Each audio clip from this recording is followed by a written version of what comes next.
അല്ലാതെ വേറൊരു അനുഭവം കൂടി പറയാനുണ്ടോ? ഒരു ആശ്രമത്തിലേക്ക് ഞാൻ കയറി ചെല്ലാം.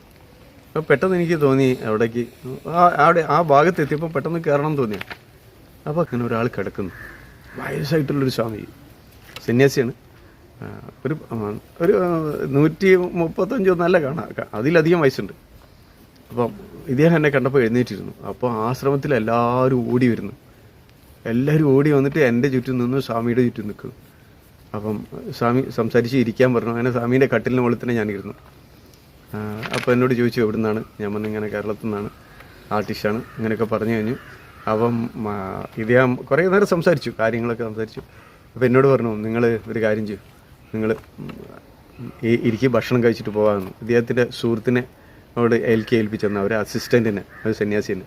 അപ്പോൾ അദ്ദേഹത്തോട് സംസാരിക്കാൻ പറഞ്ഞു. അപ്പോൾ അദ്ദേഹത്തോട് ഞാൻ ചോദിച്ചു എന്താണ് ഇങ്ങനെ എല്ലാവരും ഒരു ആങ്സൈറ്റി ആയിട്ട് ഓടി വന്നത്.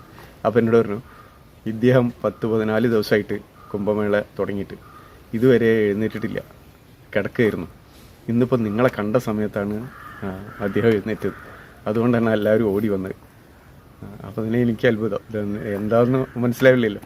അപ്പോൾ അത് കഴിഞ്ഞതിന് ശേഷം ഇദ്ദേഹം പറഞ്ഞു എന്നോട് മധ്യപ്രദേശിലെ ഒരു ടൈഗർ ഫോറസ്റ്റിൻ്റെ ഉള്ളിലാണ് ഇവർ ആശ്രമം. നിറയെ ടൈഗേഴ്സ് ഉണ്ടാവും. അപ്പോൾ ആശ്രമത്തിലേക്ക് വരണം. അങ്ങനെ കാർഡൊക്കെ തന്നു. അവർ വന്നിട്ട് വിളിക്കുകയാണെങ്കിൽ അവർ വാഹനം അയക്കാമെന്ന് പറഞ്ഞു. കടുവകൾ അവർ ആശ്രമത്തിൽ വന്നിട്ട് വിശ്രമിച്ചിട്ട് പോകുമെന്ന് പറഞ്ഞു. അപ്പോൾ വെള്ളം കുടിച്ചിട്ട് അവർ തിരിച്ചു പോകും. ഇതുവരെ ഒരു സന്യാസിനെ പോലും ആക്രമിച്ചിട്ടില്ല എന്നാണ്. അപ്പോൾ ഞാൻ ചോദിച്ചു വന്നിക്കാണോ പ്രശ്നം പോകുന്നത് ചോദിച്ചു. ആശ്രമത്തിലേക്ക് വന്നിക്കാണെങ്കിൽ അവർക്കറിയാം ആശ്രമത്തിലേക്കാണ് വരുന്നതെന്ന്. അത് എങ്ങനെയെന്ന് ചോദിച്ചാൽ നമുക്കറിയില്ല, പക്ഷേ അവരൊന്നും ചെയ്യില്ല എന്നാണ്. അപ്പം വാഹനം അയക്കാമെന്ന് പറഞ്ഞിട്ടുണ്ട്. അപ്പം ഒരനുഭവം. അത് കഴിഞ്ഞിട്ട് പിന്നെ കുറച്ച് കഴിഞ്ഞിട്ട് ഞാൻ പോകുന്ന സമയത്താണ് ഒരു സ്വാമീനെ കണ്ടു. ആ സ്വാമിയായിട്ട് ഇങ്ങനെ സംസാരിച്ചുകൊണ്ടിരിക്കെ അദ്ദേഹം എൻ്റെ പാസ്റ്റെല്ലാം പറഞ്ഞു. ഇതൊക്കെ വലിയ അത്ഭുതമായിട്ട് നമുക്ക് തോന്നാം. നമ്മൾക്ക് അത്ഭുതം എന്ന് പറഞ്ഞാൽ നമ്മൾ ഒരു ബന്ധവുമില്ലാത്ത ഒരാളുകൾ നമ്മൾ ആ സ്ഥലത്തെത്തുമ്പോൾ ചില ആളുകൾ മാത്രം നമ്മളെ പരിഗണിക്കുന്നത്, ചില ആളുകൾ നമ്മളെ വിശേഷങ്ങൾ ചോദിക്കുന്നത്, ചില ആളുകൾ നമ്മളെ സഹായിക്കുന്നത്, ഇതൊക്കെ ദൈവാനുഗ്രഹം അല്ലാതെ എന്താ? അപ്പോൾ ഇത്തരം അനുഭവങ്ങൾ പറഞ്ഞാൽ വിശ്വസിക്കാൻ പറ്റാത്ത അനുഭവമുണ്ട്. അതുകൊണ്ട് ഞാനത് പറയുന്നില്ല. കാരണം അത് പറഞ്ഞാൽ ഒരുപക്ഷെ നമ്മൾ എക്സാജറേറ്റ് ചെയ്ത് പറയാമെന്നുള്ളൊരു ചിന്ത വരും കേൾക്കുന്നവർ.